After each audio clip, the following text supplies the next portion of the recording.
Bienvenue à toutes et à tous dans ce podcast consacré à un sujet majeur dans notre univers numérique, la sauvegarde et la protection des données en 2025. Aujourd'hui, on va donc s'intéresser à toutes ces stratégies qui peuvent aussi bien sauver une entreprise lorsqu'elles sont bien mises en place, tout comme elles peuvent mettre en grand danger, voire en péril, une structure lorsqu'on les néglige, bien trop souvent d'ailleurs. C'est tout simplement un enjeu majeur dans tous les domaines d'activité, car en cas de panne matérielle ou plus grave, d'une cyberattaque, il n'y a qu'une sauvegarde fiable pour sauver la situation, pour être à nouveau opérationnel dans les plus brefs délais. Bref, vous l'aurez compris, que vous soyez une petite entreprise ou un acteur global, ce sujet de la sécurisation des données vous concerne au plus près. Alors pour en parler, j'ai le plaisir d'accueillir deux experts en la matière. Le premier, c'est Pierre-Yves Bandet. Pierre-Yves Bandet, bonjour. Vous êtes le spécialiste des solutions de sauvegarde et de récupération des données chez l'éditeur Vim. Bonjour Pierre-Yves. Bonjour, Merci d'être là. avec grand plaisir. Et à vos côtés, vous serez avec Quentin Martinez, qui est le responsable avant-vente chez Abicom. C'est une entreprise de services du numérique qui est basée à Clermont-Ferrand et à Saint-Étienne et qui est membre du groupe OCI. Bienvenue, Quentin Martinez. Merci.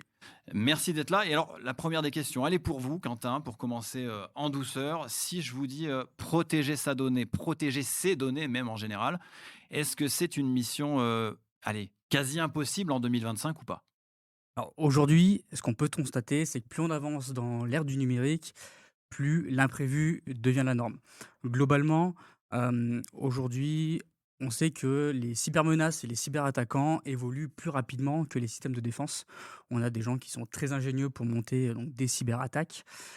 Et si on ajoute à ça un contexte économique qui est compliqué pour les entreprises qui n'ont pas forcément les moyens d'investir dans des systèmes de sécurité, alors que pourtant ce sont des systèmes qui sont cruciaux pour leur pérennité, et en plus un contexte géopolitique incertain et en évolution constante, et ben, on sait que c'est pas une chose facile. Je dirais pas impossible, mais je dirais que le challenge est compliqué et on pourra pas se dire: «OK, là mes données sont complètement sécurisées». Il y aura toujours une part d'incertain, mais en règle générale, tout se passe bien. Bon, grosso modo, c'est que plus le temps passe, plus ça devient compliqué parce qu'il y a plus il y a d'éléments qui entrent en compte justement.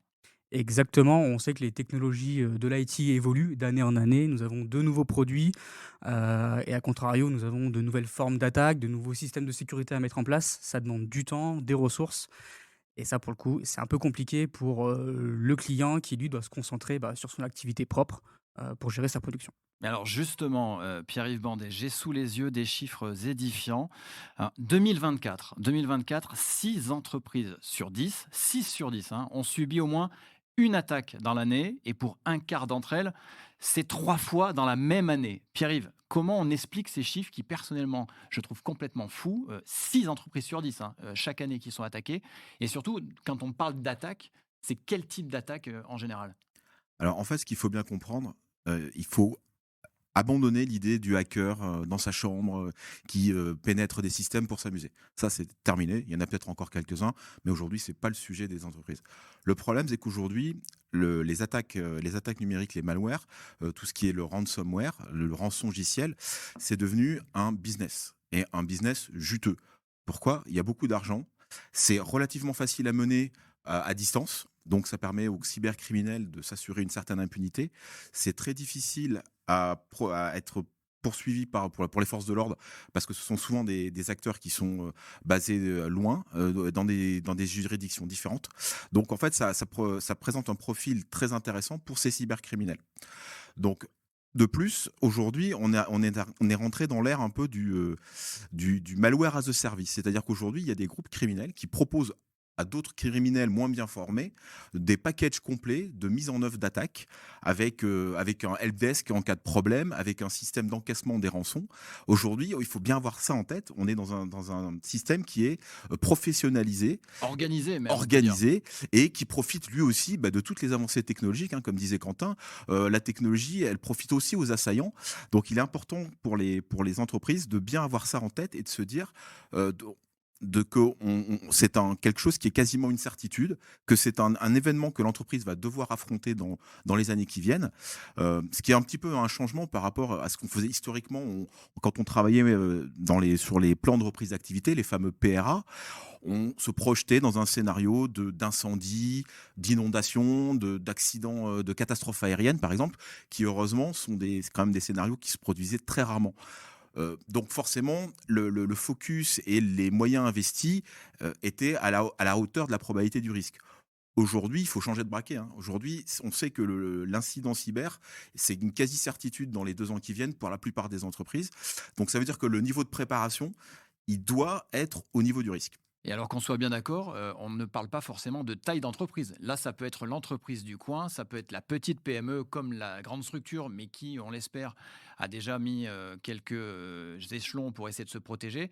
Mais là, personne ne peut être épargné par ce type d'attaque, et au contraire même. Et vous avez tout à fait raison, parce qu'en fait, souvent les grandes entreprises qui sont des cibles de choix, hein, qui sont des cibles de prestige, elles ont déjà anticipé ce risque-là. Elles ont des moyens, elles ont des équipes, elles ont des stratégies en place. Donc ça veut dire que pour un pirate, c'est un profil qui peut être intéressant, parce que si en cas de succès, c'est très valorisant et puis la récompense économique est potentiellement élevée. Par contre, une petite entreprise, une PME régionale, va peut-être présenter un profil plus intéressant parce que plus rentable. Il y a moins de budget, il y a souvent moins de savoir-faire dans la protection de la cybermenace. Donc ça veut dire que la probabilité de mener avec succès une attaque et de recevoir la rançon, elle est probablement plus élevée que face à des grands groupes qui sont organisés. Quentin Martinez, vous faites partie de la société informatique Abicom et elle accompagne justement des entreprises dans leur transformation. Est-ce que vous voyez régulièrement, quotidiennement, des erreurs fréquentes dans justement dans la stratégie de sauvegarde des données de vos clients? Oui, globalement, comme l'a dit Pierre-Yves, sur les structures, type, PME qui ont pas forcément des budgets, illimités pour sécuriser, le système d'information, le 1 point qu'on va relever, c'est souvent soit un manque de PRA, où le PRA n'existe carrément pas, soit un manque de tests de ces PRA-là. En effet, on a beau avoir un plan de reprise d'activité, si jamais, l'incident survient et que l'incident n'est pas testé régulièrement, ne suit pas l'évolution du système d'information de l'entreprise, au moment du déclenchement, on peut s'apercevoir qu'il y a un trou dans la raquette. Il y a, un serveur qu'on n'a pas remonté correctement, une application qui ne fonctionne pas, comme espéré. Ça peut mettre en péril, toute l'activité, de l'entreprise. C'est pour ça qu'aujourd'hui, Abicom propose l'accompagnement, à nos clients, hein, PME, TPE, ETI, pour mettre en œuvre ces PRA, les tester avec eux et les tester surtout régulièrement pour suivre leur évolution. On a globalement aussi une deuxième menace qui est, la fausse, ou en tout cas l'excès de confiance de nos clients dans les grands clouds publics. On va citer, Microsoft Azure ou Amazon avec AWS. Aujourd'hui, le client part du principe que dès qu'il souscrit à une offre cloud de ce type-là, le partenaire va gérer la totalité de ce qui se déplace dans le cloud, que ce soit, la partie, logicielle ou encore la partie données. Sauf qu'en réalité, quand on commence à chercher dans les petites lignes, on s'aperçoit que la responsabilité, elle est plutôt partagée. Aujourd'hui, si on prend l'exemple d'un Microsoft Azure, Microsoft va, en tout cas garantir et devoir faire en sorte que l'infrastructure soit disponible, que le service soit délivré à son client. Par contre, le client qui vient mettre une donnée sur la plateforme, sa donnée, elle appartient encore au client, elle appartient pas à Microsoft, donc c'est au client de la sécuriser. Justement, vous m'avez fait une passe décisive là en termes de chiffres, parce qu'il y a un autre chiffre qui m'a interpellé selon une étude de Forrester justement. Ils ont étudié que 14% des entreprises mettent à jour régulièrement leur plan de reprise d'activité. 14%, c'est moins de 2 sur 10. Comment vous expliquez ce temps de latence qu'il y a, ou cette méconnaissance qu'il y a pour essayer de se prémunir au mieux? Aujourd'hui, on peut l'expliquer avec différents facteurs. Le premier, c'est on l'a évoqué en introduction, c'est, le contexte économique. Mettre à jour son plan de reprise d'activité, ça prend du temps, faut des ressources, faut s'y pencher, donc forcément, c'est un coût caché, mais coût quand même. Et deuxièmement, c'est, le suivi, de l'évolution des technologies, des cybermenaces qui sont en constante évolution, donc forcément, faut adapter le PRA. 14%, c'est extrêmement peu, et en général, le directeur, le responsable, de l'entreprise ou le responsable du système d'information, pardon, en prend conscience quand ça arrive. Et justement, il faut se méfier, ce que vous disiez tout à l'heure, des grandes marques où on se dit parce que je suis suivi par une grande marque, forcément ça va rouler, forcément je vais être prémuni, forcément je vais être accompagné. c'est pas tout à fait le cas. Exactement. L'idée de ces grandes marques-là, c'est de vous proposer du service. Ils vont vous proposer du service dans la majorité des cas pour de la productivité, pour que vous soyez plus souple dans votre travail ou pour vous apporter des clés afin de faciliter votre activité. Par contre, il y a tout un tas de petites lignes, dans les contrats ou dans les offres qu'on souscrit à ces grands, clouds publics qu'il faut bien analyser et c'est pour ça qu'aujourd'hui, il est important de se faire accompagner quand on veut, déplacer des données sur les clouds. Savoir comment on gère la donnée de A à Z, c'est-à-dire comment on la monte, comment on l'exploite une fois qu'elle est en haut et ensuite comment on la sécurise pour, bah, ne pas avoir de problème le jour où, il y a un couac chez Microsoft parce que ça peut arriver. Justement, Pierre-Yves Bandet, vous qui travaillez chez l'éditeur Vim, on parle souvent, vos clients, on doit vous parler de la fameuse règle du 3-2-1. Est-ce que aujourd'hui, vous jugez que cette règle-là, elle est suffisante ou on est déjà passé à une étape un peu, on peut dire, supérieure? Alors, elle est nécessaire et pas suffisante. Le 3-2-1, en fait, qu'est-ce que ça veut dire? Ça veut dire que pour l'ensemble des données de l'entreprise, on va essayer d'avoir 3 instances de la donnée sur 2 médias de sauvegarde différents pour se protéger d'une défaillance et d'avoir une copie externalisée ou hors ligne. Donc ça, je dirais, c'est le paradigme de base, c'est le minimum syndical que tout client devrait mettre en œuvre dans ses sauvegardes. Devrait, vous dites devrait, parce que c'est pas encore le cas. Malheureusement, aujourd'hui, il y a beaucoup de clients qui considèrent qu'à partir du moment où ils ont une sauvegarde, ils ont rempli le contrat. Et là, comme disait Quentin, malheureusement, c'est quand on met en œuvre le PRA ou qu'on essaie de récupérer des données, on s'aperçoit que cette fameuse copie, pour plein de bonnes ou mauvaises raisons, n'est pas disponible ou n'est pas intègre, n'est pas utilisable. Et là, c'est un peu la catastrophe. C'est pour ça qu'en général, chez Vim, on ajoute un petit peu un petit complément. On appelle ça la règle du 3-2-1-0 pour zéro erreur de restauration. Qu'est-ce que ça veut dire? Ça veut dire que dans nos produits, on va intégrer des fonctionnalités qui vont nous permettre de systématiser les tests de restauration pour s'assurer qu'en fait, le jour J, on va être en mesure d'obtenir le résultat attendu. Parce que comme disait Quentin, c'est des processus qui sont compliqués sur des environnements qui sont en forte évolution et il faut s'assurer que le jour J, on a bien pris en compte l'ensemble des évolutions. Et ça, c'est plus facile à dire qu'à faire. Et c'est ça qui rend un peu l'exercice du PRA un petit peu délicat. Parce qu'en fait, c'est pas au moment du PRA qu'on va improviser la solution miracle. Alors ça marche des fois dans les films américains, le héros a une intuition géniale. Malheureusement, la réalité, c'est que dans la crise, et en particulier dans la crise cyber, en fait, on va redescendre au niveau de ce qu'on a répété, de ce qu'on a préparé, parce qu'on va déjà être tellement surpris, voire sidéré. Et c'est une discussion que j'ai parfois à certains de mes clients, parce qu'ils ne se rendent pas forcément compte aujourd'hui de l'empreinte du numérique dans leur activité quotidienne. Et on a des discussions en disant bah oui, bah, si j'ai un problème, je vais appeler mes équipes, on va trouver une solution.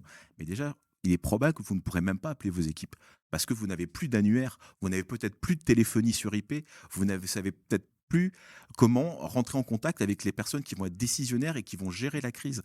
Donc en fait, ces aspects-là, il faut alors, il faut parfois faire un peu peur au client, lui faire toucher du doigt un peu à quel point dans nos sociétés la dépendance au numérique est devenue importante. Donc ça, c'est un peu aussi dans notre travail de pédagogie et de dire que vraiment la préparation est essentielle et elle doit être, les procédures de reprise doivent être répétées régulièrement parce qu'elles évoluent très vite. Si j'ai bien compris, il vaut mieux prévenir que guérir dans ces situations-là. Est-ce que, on le sait, est-ce que le temps de réaction est aussi très très important? Est-ce qu'il y a des choses à mettre en place de façon très concrète pour éviter de perdre de façon trop importante des données? Alors il y a déjà une petite chose qui est très importante et qu'on oublie un peu souvent parce on est un petit peu dans une logique opérationnelle, dans une logique de récupération. Il y a une chose très importante, c'est déjà d'aller porter plainte. Parce qu'en fait, une cyberattaque, c'est un crime. Et donc, il faut impliquer la police, la gendarmerie. Et c'est aux responsables de l'entité d'aller faire cette démarche sous 72 heures. Donc, ça va très vite. Et malheureusement, dans ces moments-là, on est un peu pris par le temps. Et puis il y a la panique, il y a le Et c'est sentiment de... exactement, parce que l'entreprise, elle a des employés, elle a des clients, elle a des donneurs d'ordre, et elle potentiellement peut se retrouver dans un état où elle est incapable de faire face à ses obligations. Donc il est important déjà dans ces éléments-là de bien avoir réfléchi à tout ça.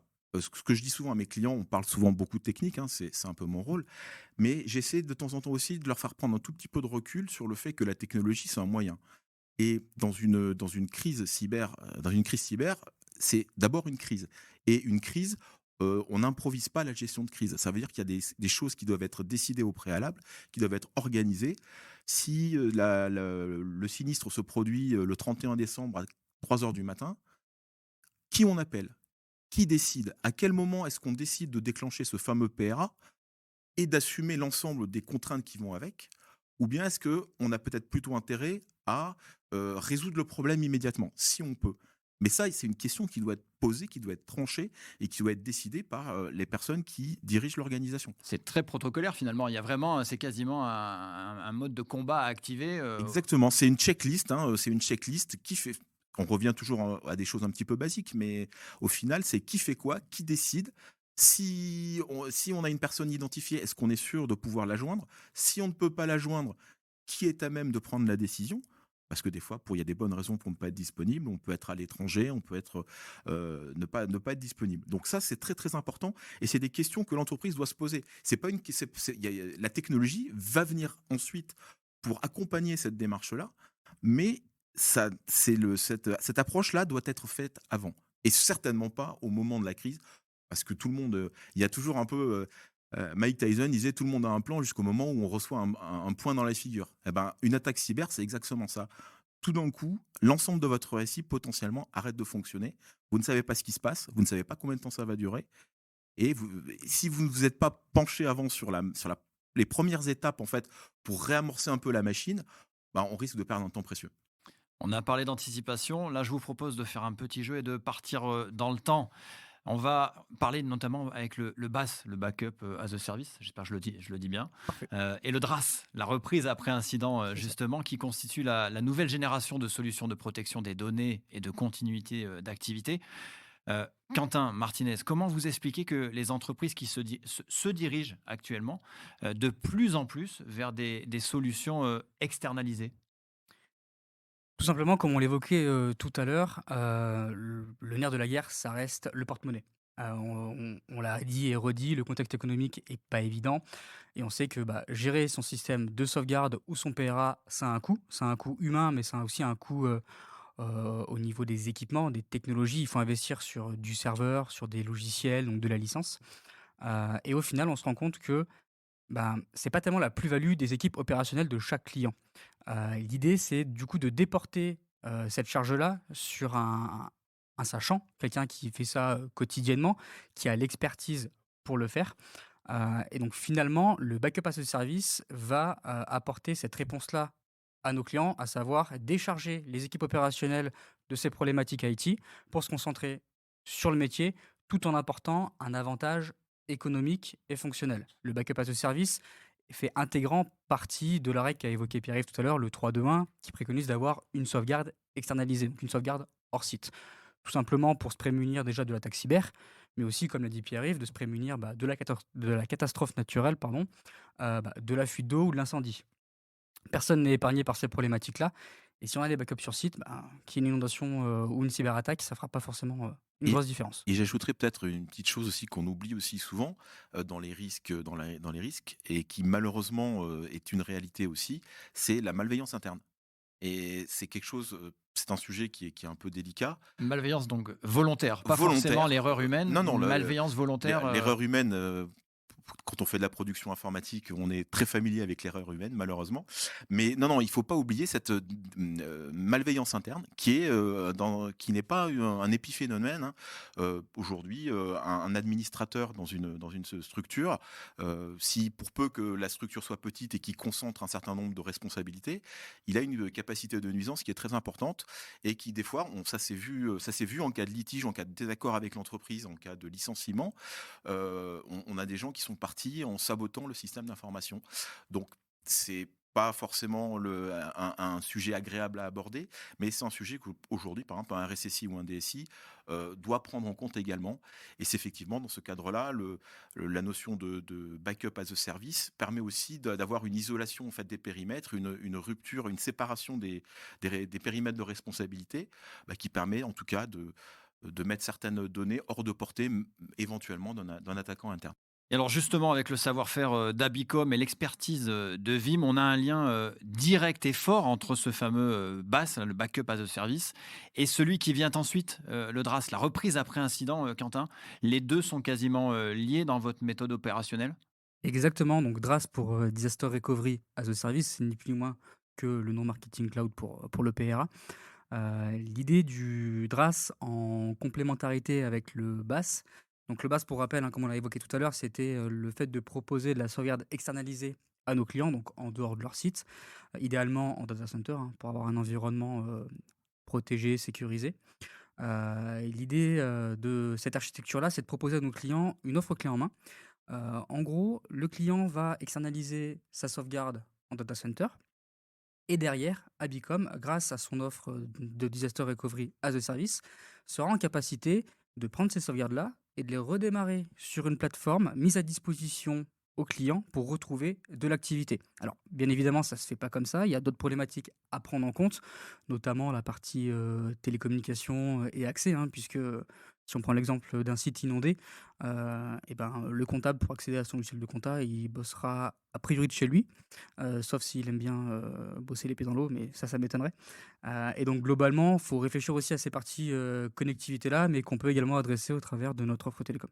Pierre-Yves, cette solution connectée entre les deux, chez Vim, c'est pareil, c'est quelque chose sur lequel on travaille d'arrache-pied. Pour vous, c'est justement une des clés, cette complémentarité? Oui, on évoquait tout à l'heure la question de la préparation, hein, dans ces plans de bascule. Et aujourd'hui, nous intégrons dans notre portefeuille une fonctionnalité qui s'appelle Vim Recovery Orchestrator, en fait, qui va amener cette préparation, cette capacité de séquencer les tâches de reprise et de s'assurer que ces étapes, elles sont faites de manière cohérente. Donc ça, c'est le premier bénéfice opérationnel. Et le deuxième bénéfice, qui est plutôt dans une logique d'anticipation, c'est de dérouler automatiquement ces plans de reprise dans un environnement isolé, qui peut être local ou qui peut être chez Abicom, et de s'assurer qu'en fait, l'ensemble des étapes, elles ont bien été prises en compte et que le résultat est bien le résultat attendu d'une plateforme qui est opérationnelle.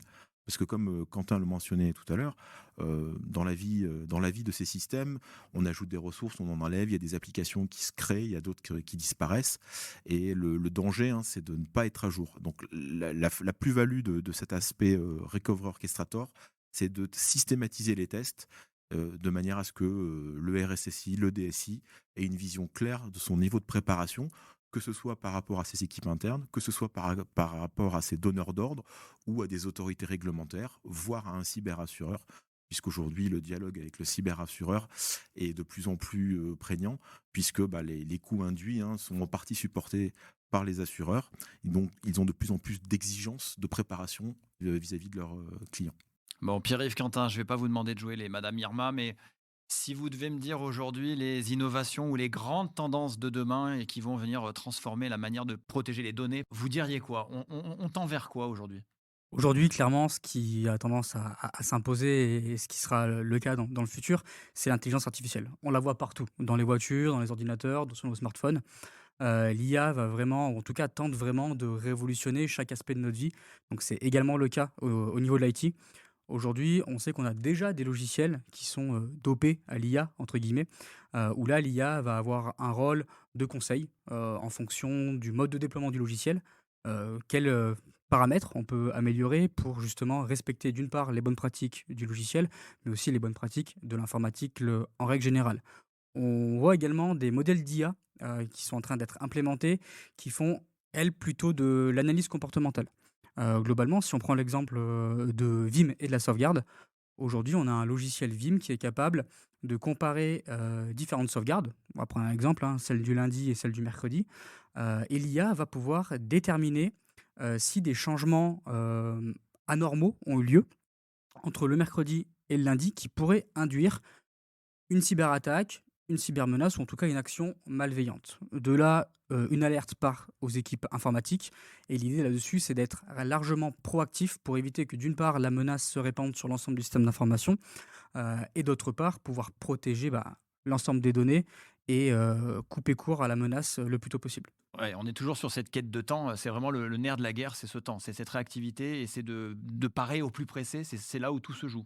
Exactement. Dans la plupart des cas, même si on constate dans d'autres situations, mais en gros, on se rend compte qu'on a été attaqué une fois que tout est chiffré. Et là, bah, c'est soit on a des sauvegardes qui sont encore viables, soit on paye la rançon. Par contre, dans certains cas, on voit la menace se déployer. On voit que bah, les services tombent un à un, ou le serveur de fichiers est plus dispo, mais on a encore le système de téléphonie, etc. C'est pour ça que c'est extrêmement important de pouvoir détecter la menace à temps, histoire de la bloquer. Et l'idée là-dessus, c'est également d'accompagner nos clients sur cette détection-là. On propose par exemple, au travers de nos équipes cyber, une surveillance continue en 24/7 des infrastructures de nos clients, avec cette analyse-là comportementale. Et au moindre comportement suspect, une alerte part. Et si ça tombe un samedi à 3 heures du matin, il y a peu de chances que le client le voit, sauf si on a des équipes opérationnelles qui sont sur le pied de guerre pour détecter ces menaces. Pierre-Yves Bandet, pour conclure, je vais vous demander un petit effort de résumé de tout ça. S'il fallait donner un message clé, un seul, à retenir dans tout ce qu'on s'est dit autour de cette quête, on l'a dit, indispensable de protection et de sauvegarde des données, s'il fallait retenir un point sur lequel il ne faut pas tergiverser, ce serait lequel? Alors aujourd'hui, pour moi, ce que je dis souvent à certains de mes clients, en 2025, il n'est pas envisageable sérieusement de ne pas avoir des sauvegardes de type immuable. Il y a immuable, hein, c'est-à-dire que à partir du moment où le système de sauvegarde jusqu'à expiration de la sauvegarde, le fichier ne peut pas être modifié. S'il y a une chose aujourd'hui à retenir pour nos auditeurs, c'est ça. Aujourd'hui, en 2025, on ne peut pas, si on considère, si on a des sauvegardes qui ne sont pas immuables, il faut considérer qu'en cas d'incident, elles ne seront pas utilisables. C'est et c'est encore un message qui est de plus en plus entendu, mais il y a encore des clients, qui ont des infrastructures où il n'y a pas de sauvegarde immuable. Ça n'a pas beso on offre un panel de solutions au travers de notre portefeuille, que beaucoup d'entre elles sont déjà dans le produit directement. Il n'y a pas besoin d'investissement complémentaire. Aujourd'hui, nous, on travaille aussi à proposer pour les clients qui n'ont pas d'éléments localement, des possibilités de sauvegarde en ligne auprès de Vim, et qui vont être, elles, immuables et qui vont être externalisées. Donc aujourd'hui, il y a de plus en plus de manières de mettre en place cette immuabilité, que différentes manières, localisation localement dans le cloud. Et donc aujourd'hui, il n'y a plus de raison de ne pas aller jusqu'au bout de cette démarche-là. Parce que, bah, comme vous disiez en préambule, hein, ça peut faire la différence entre un dépôt de bilan et puis une reprise qui sera toujours un événement difficile, mais qui va permettre aussi quand même de réamorcer la pompe. Parce que malheureusement, bah, on a vu des structures qui sont restées sur le carreau, faute de préparation. Quentin, pareil, un mot-clé, une notion à avoir en tête pour conserver ces données au mieux, pour se protéger tout simplement. Globalement, il y a une phrase qui revient, c'est envisager le pire pour espérer le meilleur. Si on réfléchit à qu'est-ce que je fais si j'ai plus de système d'information, c'est déjà un bon début. On peut pousser la réflexion extrêmement loin. Mais si on se pose déjà ces questions, on a fait un pas que certains n'auront pas fait. Et on a déjà un début de réponse à l'attaque qui va arriver, parce que l'idée, c'est pas de savoir si on va être attaqué, mais plutôt quand est-ce que ça va arriver. Bah écoutez, merci à tous les deux. Merci Quentin Martinez de chez Abicom. Merci Pierre-Yves Bandet. Merci. Merci pour ces échanges passionnants et ces conseils précieux. Merci à vous également qui nous avez suivis dans ce podcast. Vous l'avez entendu, la sécurisation des données n'a jamais été aussi cruciale qu'aujourd'hui. Alors préparez-vous, testez vos plans et n'hésitez pas à vous entourer des meilleurs experts pour protéger vos biens et votre entreprise. D'ailleurs, j'en profite pour vous annoncer la thématique de notre prochain podcast. Nous discuterons ensemble d'un autre aspect tout aussi important, celle de la liberté de choix dans la gestion de nos données. Bref, un très beau sujet de discussion à venir. Et quant à moi, je vous dis à très très bientôt.